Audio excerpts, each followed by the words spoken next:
CPI ML mass line రాష్ట్ర కార్యదర్శి పోటు రంగారావు గారిపై ఎన్ఐఏ నోటీసులు ఇవ్వడం, వివరణ కోరడం, వాటికి సంబంధించినటువంటి పద్ధతుల్లో అప్రజాస్వామిక పద్ధతుల్లో వివరిస్తున్నటువంటి వాటిని సిపిఎం పార్టీ రాష్ట్ర కమిటీ తరఫున ఖండిస్తున్నాను. ఆ నోటీసులను ఉపసంహరించుకోవాలని చెప్పి కూడా డిమాండ్ చేస్తున్నారు. ఈ దేశంలో దోపిడీ వ్యవస్థ కొనసాగుతున్నప్పుడు, సామాజిక అణచివేత కొనసాగుతున్నప్పుడు, ప్రభుత్వాలు బలవంతంగా అణిచివేసేటటువంటి వైఖరి కొనసాగిస్తున్నప్పుడు వాటిని ప్రతిఘటించడం అనేటటువంటిది సాధారణమైనటువంటి విషయం. వాటిని అరికట్టకుండా, వాటిని సరిచేయకుండా ప్రజల తరఫున, పీడిత ప్రజల తరఫున మాట్లాడేటటువంటి వాళ్ళని అణిచివేస్తామనేటటువంటి వైఖరి ఇప్పుడు ఉన్నటువంటి ప్రభుత్వాలు, ముఖ్యంగా బీజేపీ అధికారంలోకి వచ్చిన తర్వాత కేంద్రంలో ఉన్న మోడీ ప్రభుత్వం ఈ నియంతృత్వ ధోరణిని అనుసరిస్తున్నది.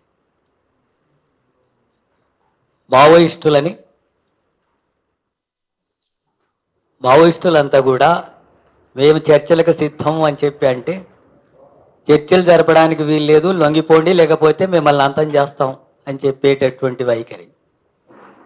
అట్లాగే దొరికినటువంటి వాళ్ళని, గిరిజనులను, సాధారణమైనటువంటి వాళ్ళని కూడా ఎన్కౌంటర్లు చేసి, చిత్రహింసలు పెట్టి ఎన్కౌంటర్లు చేసి చంపేస్తుంటే అలా చంపకూడదు, అది తప్పు, ఆ రకంగా చంపేటటువంటి హక్కు మీకు లేదు అని అంటే వాళ్ళ మీద కూడా కేసులు పెడతామని అంటే, వాళ్ళని కూడా అణచివేస్తామని అంటే, ప్రజల కోసం పనిచేసేటటువంటి వాళ్ళను దారుణంగా, అన్యాయంగా హత్యలు చేస్తున్నప్పుడు, హత్యలు గురైనటువంటి విషయాన్ని ప్రజలు ఖండించకుండా లేదా ప్రజాస్వామికవాదులు ఖండించకుండా ఎలా ఉంటారు?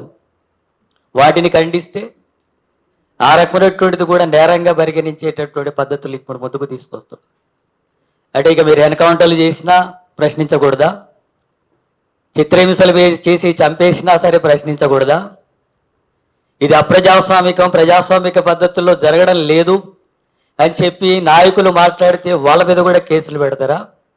అంటే ఏమైనా మిమ్మల్ని మీరు హత్యలు చేయొచ్చు, లేదా ఎంతమందినైనా చంపేయచ్చు, మీకు వ్యతిరేకంగా మాట్లాడితే కేసులు పెట్టొచ్చు, సోషల్ మీడియాలో మీకు వ్యతిరేకంగా పోస్టులు పెడితే వాళ్ళని జైళ్ళల్లో పెట్టొచ్చు, ఉపా చట్టం పెట్టేసి కేసులు ఎందుకు కేసు పెట్టారో, ఏం విచారణ లేదో, ఎందుకు వాళ్ళని అరెస్ట్ చేయాలనేటటువంటి విషయం కూడా లేకుండా కోర్టుల్లోనే, జైళ్ళలోనే బగ్గించేటటువంటి కార్యక్రమాన్ని కొనసాగిస్తున్నటువంటి వైఖరి ఇప్పుడు కేంద్ర ప్రభుత్వం కొనసాగిస్తుంది. రంగారావు గారు ప్రజా ఉద్యమంలో ప్రజల తరఫున పోరాడుతున్నటువంటి నాయకుడికి ఈ రాష్ట్ర ప్రజానికానికి అంత తెలుసు, ప్రభుత్వానికి కూడా తెలుసు, కేంద్ర ప్రభుత్వానికి కూడా తెలుసు. ఏ రాష్ట్రీయంగా లేరు కదా, ఆయుధాలు పట్టుకొని తిరిగి ఎంతో హత్యలు చేయలేదు కదా, లేదా ఏదైనా దోపిడీలు, దౌర్జన్యాలు చేసినటువంటిది కాదు కదా, లేదా ఇతరులలాగా రియల్ ఎస్టేట్లు చేసి అక్రమంగా భూములు ఆక్రమించుకున్నటువంటి ఘటనలో కేసుల్లో ఉన్న వాళ్ళు కాదు కదా. ప్రజాస్వామిక హక్కుల కోసం పోరాడుతున్నప్పుడు, ప్రభుత్వం నియంతృత్వ ధోరణితో వ్యవహరిస్తున్నప్పుడు అది సరైంది కాదు అని చెప్పడం అనేటటువంటి దాన్నే నేరంగా పరిగణించేటటువంటి పద్ధతిని ఇప్పుడు అనుసరిస్తుంది. ఇప్పుడు ఇంకా చాలామంది మేధావుల మీద, ఇతరుల మీద కూడా కేసులు పెట్టడం, ఇట్లా నోటీసులు పంపిస్తున్నారు. ఎన్ఐఏ కూడా చేసింది ఏంటి? ఆయన చేసినటువంటిది కూడా ఆ రకమైనటువంటి ఘటన జరిగినప్పుడు ఆ సందర్భంగా స్పందించినటువంటి పరిస్థితి. ఇప్పుడు ఒక అన్ననో తమ్ముడినో చంపేసినటువంటి వాళ్ళని నేను కూడా చంపేస్తామని చెప్పి మాట్లాడుతుంటారు ఆ విషయంలో. అయితే కూడా నేరమేనా? అదే నేరం అయితే ఈ 31 తారీఖు వల్ల నక్సలైట్లు లొంగిపోకపోతే చంపేస్తామని చెప్పి అమిత్ షా కూడా అన్నాడు. అమిత్ షాకు నోటీస్ ఇస్తారా ఎన్ఐఏ? చట్ట వ్యతిరేకంగానే మాట్లాడాడు కదా. ఈ రకమైనటువంటి పద్ధతుల్లో ప్రజల తరఫున, ప్రజా ఉద్యమాల తరఫున, ప్రజల ఉద్యమాలు నిర్వహిస్తున్నటువంటి నాయకుల్ని భయభ్రాంతులు చేసి, కేసులు పెట్టి, జైళ్ళల్లో పెట్టి, లేదా హత్యలు చేసి ఈ ఉద్యమాలని అణిచివేస్తామని చెప్పి అనుకుంటే చరిత్రలో ఎక్కడ కూడా అట్లా జరగలేదు, ఆగలేదు. ఈ ఉద్యమాలు మరింత ఉద్ధృతమవుతాయి. ఇంకా పెద్ద ఎత్తున ఈ ఉద్యమాలు పెరిగేటటువంటి పరిస్థితి ఉంది. ఆ రకమైనటువంటి పద్ధతుల్లో ఇప్పటికైనా సరే ప్రభుత్వం దీన్ని ఉపసంహరించుకోవాలా? ఉపసంహరించుకోకుండా ఈ పద్ధతుల్లో అణిచివేస్తాం, అర్బన్ నక్సలైట్లు లేకపోతే ఇంకేదైనా పేరు పెడితే అర్బన్ నక్సలైట్లు కానీ, లేదా ప్రజాస్వామిక హక్కుల గురించి మాట్లాడేటటువంటి వాళ్ళ మీద కానీ, మేధావుల మీద కానీ ఇలాంటి పద్ధతులంతా కూడా అనుసరిస్తే ప్రజలంతా కూడా చూస్తూ ఉండే సమస్య లేదు.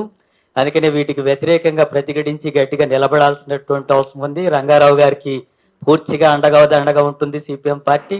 ఆ సందర్భంగా ఇచ్చేటటువంటి ఎలాంటి కార్యక్రమాలకైనా సరే సిపిఎం పార్టీ పూర్తిగా పాల్గొంటుంది. ఇలాంటి నిర్బంధాన్ని నియంతృత్వ ధోరణులకు వ్యతిరేకంగా నిలబడి పోరాడాల్సినటువంటి అవసరం ఉంది. హరిగోపాల్ గారు చెప్పినట్టుగా ఇప్పుడున్నటువంటి హక్కుల్ని, రాజ్యాంగంలో ఉండేటటువంటి పరిమితమైనటువంటి హక్కులైనా కాపాడుకోవడానికి వామపక్షాలు కలిసి ఉండాల్సినటువంటి అవసరం ఉంది అనేటటువంటి దాన్ని మేము కూడా భావిస్తున్నాం. ఒక వామపక్షాలే కాదు, వామపక్షాలు అట్లాగే ప్రజాతంత్ర ఉద్యమాలను నిర్వహించేటటువంటి ప్రజాస్వామికవాదులు, మేధావులు, సామాజిక న్యాయం కోరేటటువంటి శక్తులు అందరం ఐక్యంగా వీటికి వ్యతిరేకంగా ప్రతిఘటించి నిలబడాల్సినటువంటి అవసరం ఉంది. ఆ రకమైనటువంటి పద్ధతుల్లో మన రాష్ట్రంలో, తెలంగాణ రాష్ట్రంలో అలాంటి పద్ధతుల్లో మన ఉద్యమాల్ని ముందుకు తీసుకురాకపోతే ప్రజల తరఫున ప్రజల సమస్యల కోసం పోరాడేటటువంటి పరిస్థితి కూడా లేనటువంటి పద్ధతులు ముందుకు తీసుకొచ్చే అవకాశం ఉంటుంది.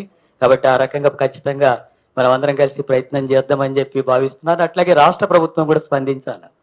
రాష్ట్ర ప్రభుత్వం ఈ రాష్ట్రానిలో ఎన్ఐఏ ఎలాంటి అవకాశాలు లేకుండానే, వాళ్ళకు కూడా తెలియకుండానే, ఇక్కడ ఉండేటటువంటి ప్రభుత్వం పోలీసులు ఎలాంటి కంప్లైంట్ చేయకుండానే, ఫలానా వాళ్ళు అక్రమంగా వ్యవహరిస్తున్నారనేటటువంటి విషయాల మీద ఎలాంటిది లేకుండానే వాళ్ళంతకు వాళ్ళే ఈ రకంగా మన రాష్ట్రంలో ఉండేటటువంటి నాయకుల్ని లేదా మేధావుల్ని ఈ విధంగా కేసులు పెట్టి వేధిస్తామంటే, ఇబ్బందులు పెడతామంటే, లేకపోతే చట్టపరంగా అక్రమ కేసులు పెడతామంటే మరి రాష్ట్ర ప్రభుత్వం కూడా బాధ్యత ఉంది కదా, వాళ్ళు కూడా ఖండించాలి కదా, ఇది సరైనది కాదని చెప్పాలి కదా.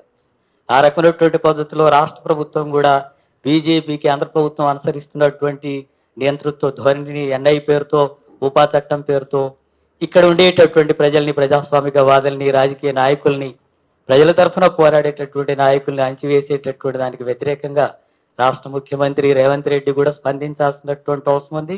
ఈ రకమైనటువంటి చర్యలు మన హరగోపాల్ గారు చెప్పారు. డీజీపీకి కూడా ఇక్కడ ఎవరు నాకు అర్బన్ నక్సలైట్లు లేరని డీజీపీ ప్రకటిస్తే మరి ఎన్ఐఏ ఏమో దానికి భిన్నంగా వివరిస్తుంది. ప్రభుత్వం స్పందించాల్సినటువంటి అవసరం కూడా ఉంది. ఎన్ఐఏ ఏం చేస్తే అది చేసుకుంటా పోని చెప్పి ఇక్కడ ఉండే ప్రభుత్వం ఉంటే ప్రభుత్వానికి ఏం బాధ్యత ఉన్నట్టుగా, ప్రభుత్వం ఏం పరిపాలన చేస్తున్నట్టుగా లెక్క.